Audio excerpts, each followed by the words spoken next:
Hi there. So it's Monday, and we are at the very end of March, and I wanted to do a collective animal spirit guide reading.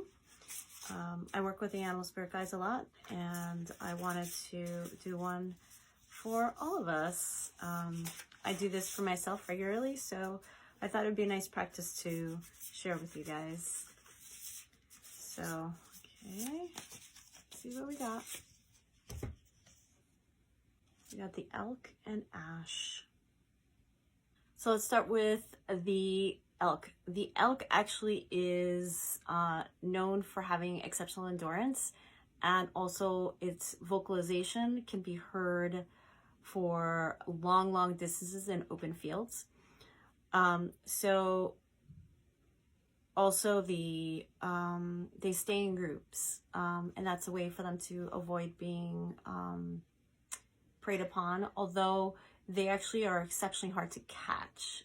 So with that said, elk here to me represents, especially during Aries season, to vocalize, to use your voice, especially in representing yourself. So I want to focus for a second on the ash. So the ash is actually in Norse mythology associated with Yggdrasil. Yggdrasil was the ash tree, which is one of the hardest woods.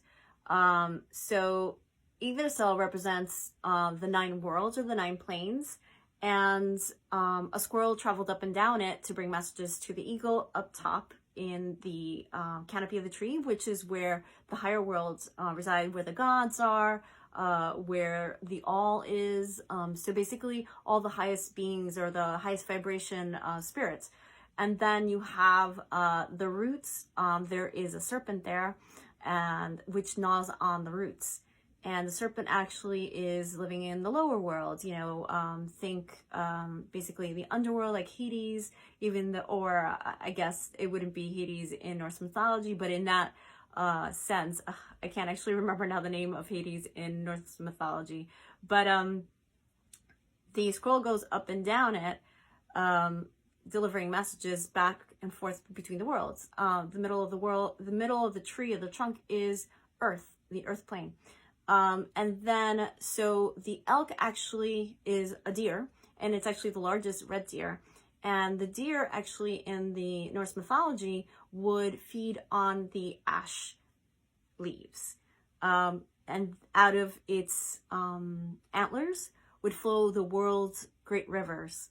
So to me, all this in this card basically to me is saying this week, let's focus on using our voices, and but in a very like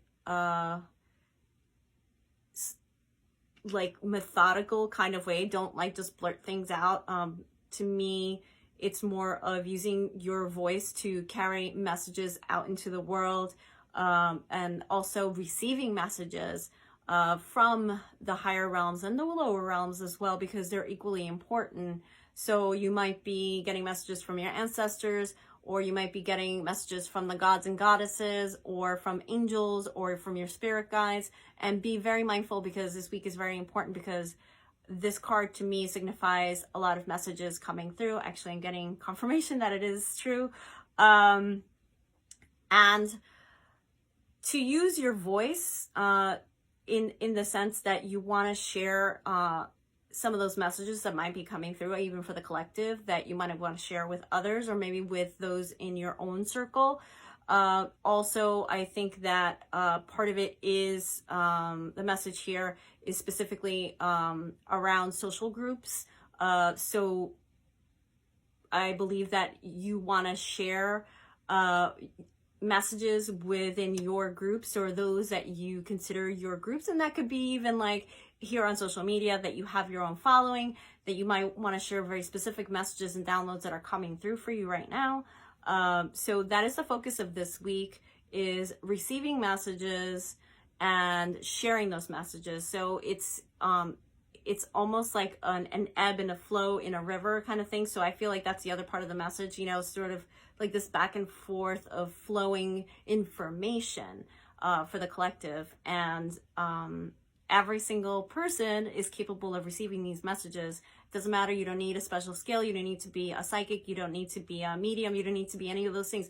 Meditate and you'll get the messages, or even just be mindful of the things around you. There are messages coming through all the times through maybe the music you're listening to, maybe something you saw on, on streaming, maybe, you're outside and you heard a conversation and something just like felt like a message for you.